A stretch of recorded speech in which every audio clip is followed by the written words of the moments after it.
All right, well, if you've been paying attention, it's been several weeks since we started on that twin stick arrangement for shifting our transfer case front axle independently of the high and low range.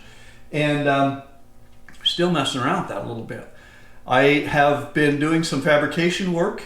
I'm under there now with my linkages kind of hooked up, and something just doesn't feel right now. So I'm going to jump back under there and see if I can figure out what's going on. I am afraid that I might have to get this tub up off here one more time just to get down to the top of everything where I can kind of work on it a little easier and see what's going on. So come on along, we'll go see what we can find out with this thing, and hopefully we can get our twin stick all nailed down, finished up, and all the fab work done this week.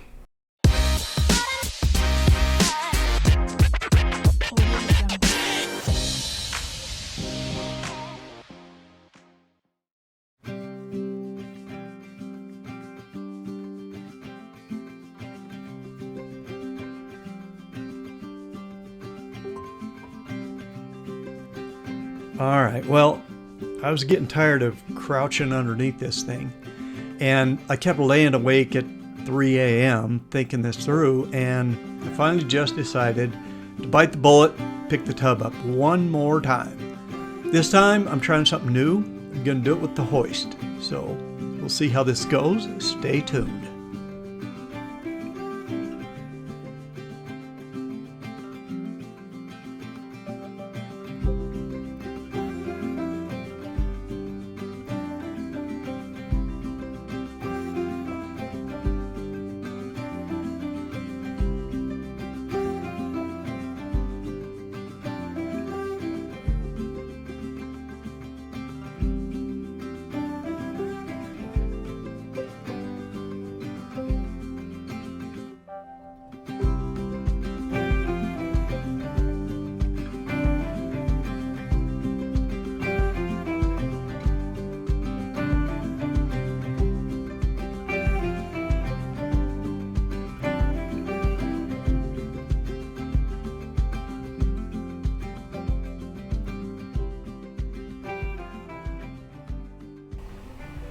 All right, well, that was mildly terrifying. I do not recommend you pick your tub up with your engine hoist, but we now have proof that it's doable. So here we go. I got everything out where it's going to be much easier to work on it. I can get to the back of the yoke on the back of the transfer case, so I can wiggle things around, figure out why I can't get my shifters to work. I can get access to everything. I think this will be worth the terror of lifting that thing up. And now I know I can just pick it back up, shove the Jeep back under it. So while I've got this off, I am gonna tune up my electrical connection back here just a little bit. I wasn't able to get those caps fully over the connectors. I'll show you that, what I'm talking about. So back to work on this twin sticker thing. Well, so here's our fuel pump arrangement and fuel filter, but you can see I had no luck getting my connectors covered up with these little boots, and I may put crimp a new end on that one because I think it's about to break because I bent it too far. So while I got this out, I'll fix that up, and then let's walk around up here to the front, and this is much easier to see what's going on now. So here's where my arm is going to go for good. I've got these pretty tight down in there, and I made sure that I can see my holes. So now it's going to be much easier for me to get my bolt through here, get my linkages up, and figure out what the heck is going on. Yeah, should have just left the tub off, I guess, for quite some time. I guess maybe what this is informing us about this whole process is you could buy your tub as like the last step. Do everything else on the drivetrain, fuel system, probably get some of the electrical stuff done, and then do your tub as the very last step, and then you won't wind up like me taking the thing off and putting it back on, taking it off, putting it on.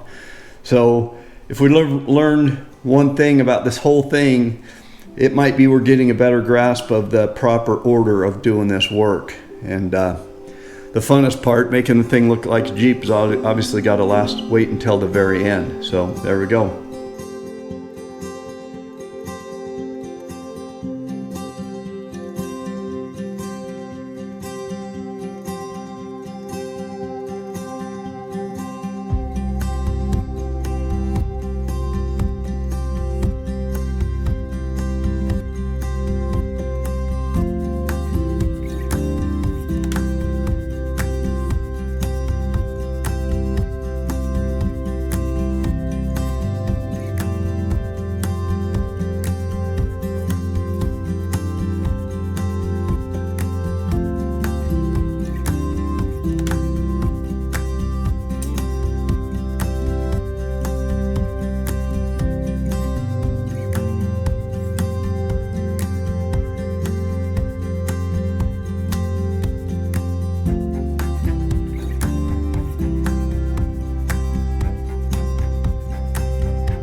All right, well, indeed, it did just take getting everything out of the way so I could get over the top of these and get some leverage on them. So I am at the full throw of both of my linkage points here.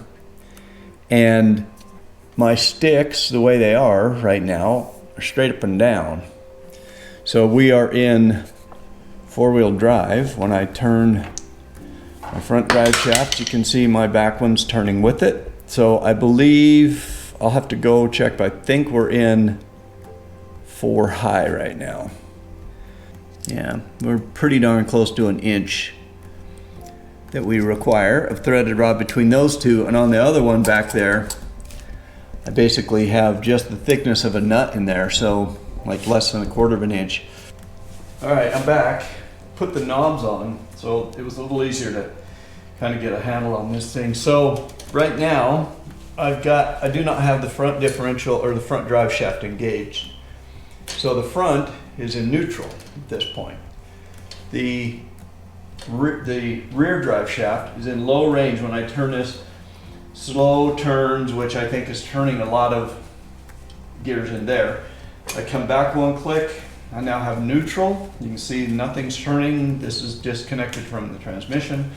And 1 more click back, I'm now in high range. So there's our normal driving position. All right, well, let me show you what I got so far. I'm gonna get this lever out of the way for a minute. So I did, when I got these out of the package, these are the ends that come with their own kind of bolt through there.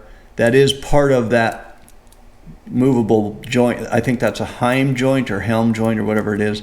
Anyway, fitting, you name it, whatever it is, you know what it is. So 3 of these look like that. One of them was a different kind and it just had a bolt through it.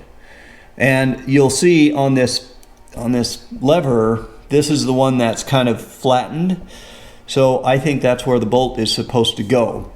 So I have this kind of tightened down right now. I do not have lock nuts in the center to lock my adjustment because I'm using those all on these bolts that I can tighten up, because I don't know if I showed you before, but the nuts that came that are kind of meant to be the final ones are these ones that are kind of like a lock nut, you know, so they're pinged in a little on the top.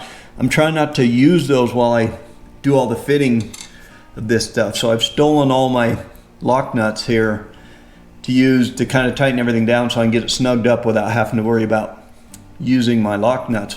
So I've got this set, and now I can move it through.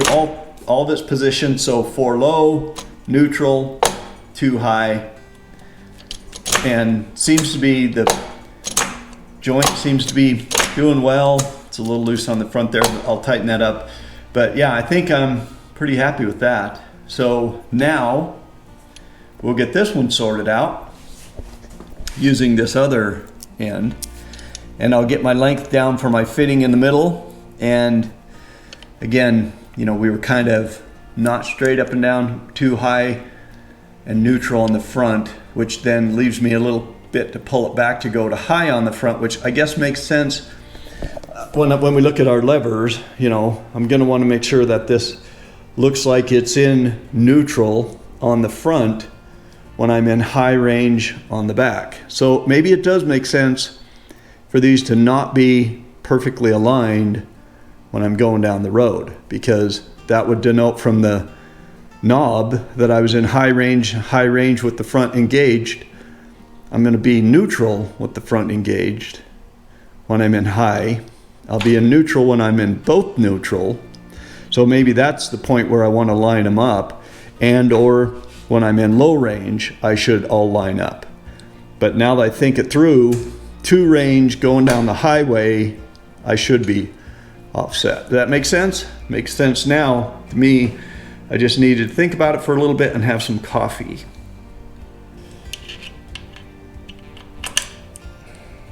Does anybody look like that? Look like a problem to anybody besides me?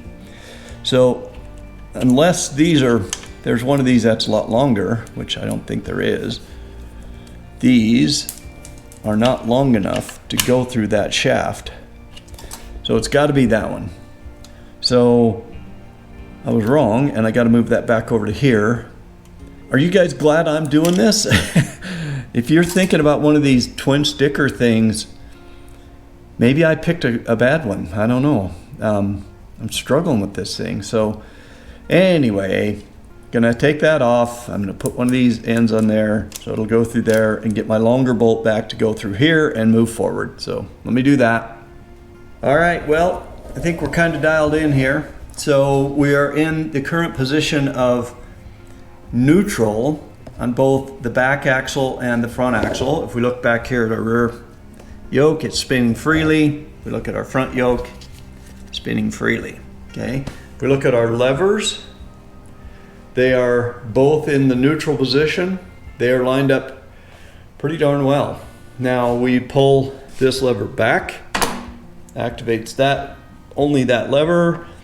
Now I have resistance here. I'm in 2-wheel drive, high range, only 2-wheel drive. My front end is still in neutral. If I pull this back, now when I turn my back diff, my front drive shaft is turning with it. We're in 4 high, back to neutral, nothing's happening, low range.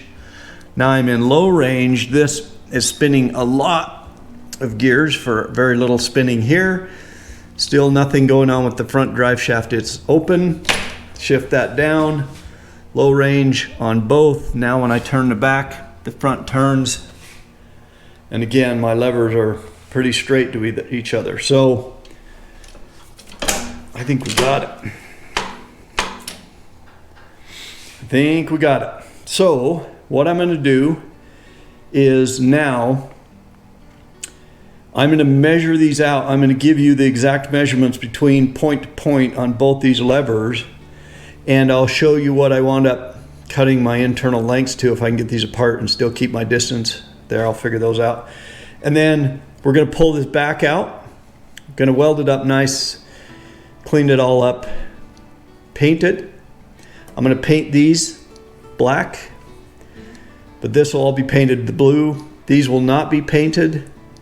These will not be painted. And then I'll slap a little blue paint under here where I had to grind my spot down to clear it. I'll clean this off because I think I dinged up a couple of other spots there. All right, well, I will put this over the screen somewhere. But what I did is I measured from the center point of both of my bolts for these measurements for my linkage. So the center of the bolts on the rear drive shaft linkage, we got 3 inches and 5/32. So 3 and 5/32 of an inch. This one for the front drive shaft, center to center, we have 3 and 7/8 inches. And from my back of my shaft to my center of my arm here, 6.5 inches.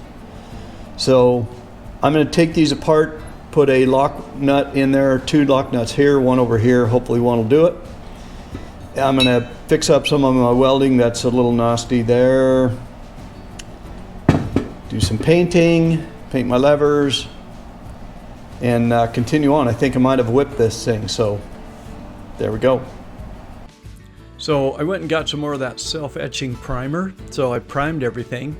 And while I was working on this, I did get back on that fuel pump and got those caps over where the electrical connections were. So that's all tidied up, and that's where we're going to leave it.